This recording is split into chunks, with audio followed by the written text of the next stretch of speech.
People, hello, how are we? Hopefully we're all doing well. I'm Tom. I'm a bit late to the party here, but let's do a Bivol versus Beterbiev press conference reaction. Obviously, there was a lot of, there was a bit of a kerfuffle going on after what Chris Eubank Jr. said about Eddie Hearn, Frank Warren, Frank Smith's name got mentioned, amongst other people. So let's do a bit of a rundown on the press conference as a whole. So let's start with the reason you're all here. Chris Eubank Jr., what was all that about? He just brought the smoke from absolutely nowhere.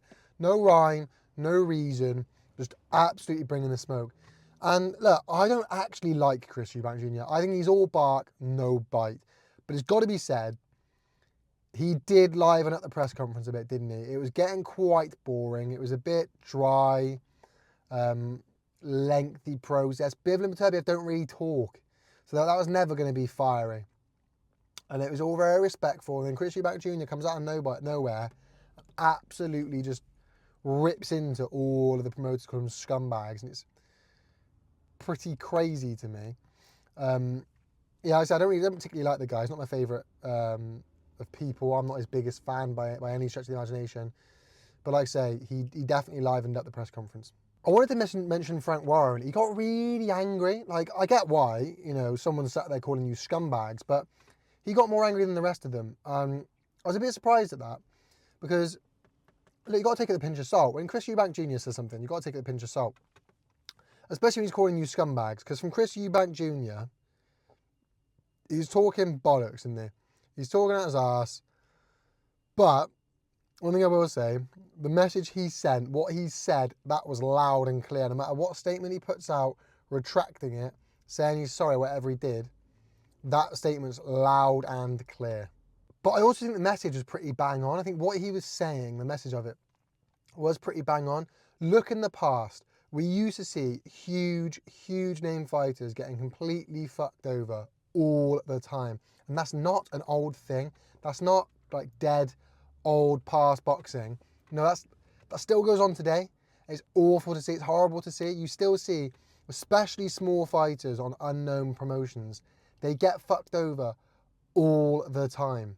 All the time. I mean, you look at Craig Richards with Frank Warren, not fighting now because ultimately he's tied up in a legal battle with Frank Warren. Now, whether he's right, whether he's wrong, his career's getting fucked over. We'd like to see him out there. We'd like to see him fighting, but it's not happening. And why is that? Because he's tied up in legal battles with Frank Warren. You see it all the time. Big name fighters. And it used to be, don't get me wrong, it's bigger in the past. It was a bigger thing back in the day, but it's still a big thing and it still happens more than we'd like to admit. It's horrible. From there, also what happened, Frank Warren comes out, he's suing Chris Eubank Jr. So Chris Eubank Jr. comes out and has had to apologise. Look, there's no doubt he didn't want to do that. His hand has been forced, they've made him do that, but nonetheless, he's come out, he's apologised, so the show goes on. And I don't know, like part of me is just sitting there thinking, well, hang on a second, isn't that exactly Chris Eubank's point? You got annoyed with what Chris Eubank said, so what you did was go and do exactly what Chris Eubank said again. You just proved him right now. Like, do you know what I mean? Part of me's thinking, all you've done is prove him right. Other than that, nothing really happened, and that's exactly the issue with this. That's my point. That's why this fight was never made previously, because ultimately, this fight doesn't generate the type of pull that would generate the type of money that Bivol and Beterbiev would want. Bivol and Beterbiev are going to want top dollar for this fight, and I get that, and rightly so, and I'll be getting that now. But generate that, because ultimately it doesn't sell to the casual fans. There's not this type of bad blood situation. There's not this huge talking back and forth situation. It's a very respectful, respect going on between each other, for each other. And it means there's not much build up at all. There's nothing else really happened. It was quite quiet. They're not loud fighters and there's not bad blood. That's why this fight won't sell to the casual fans, and that's why this fight took so long to get made. It's not a big money maker, which is a shame, because it is the biggest fight in boxing right now. It's one of the biggest fights in boxing there's ever been and will be. It's a huge fight. It's super competitive between two super good guys, but it doesn't have that pull. It's such a shame because it's potentially one of the greatest fights in history.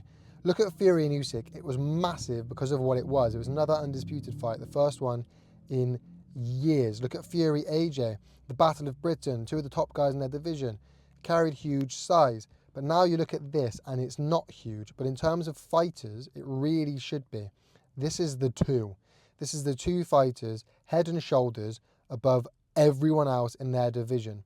And it's a very, very competitive division. It's not like the light heavyweight division hasn't got anyone in it. The light heavyweight division's a stacked division, and both of these guys are Russian as well, head and shoulders above all of their other opposition.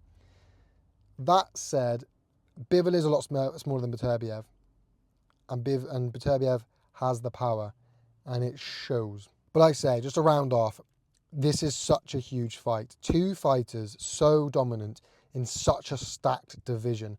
The winner of this has a huge claim at the best light heavyweight of all time. This fight is huge.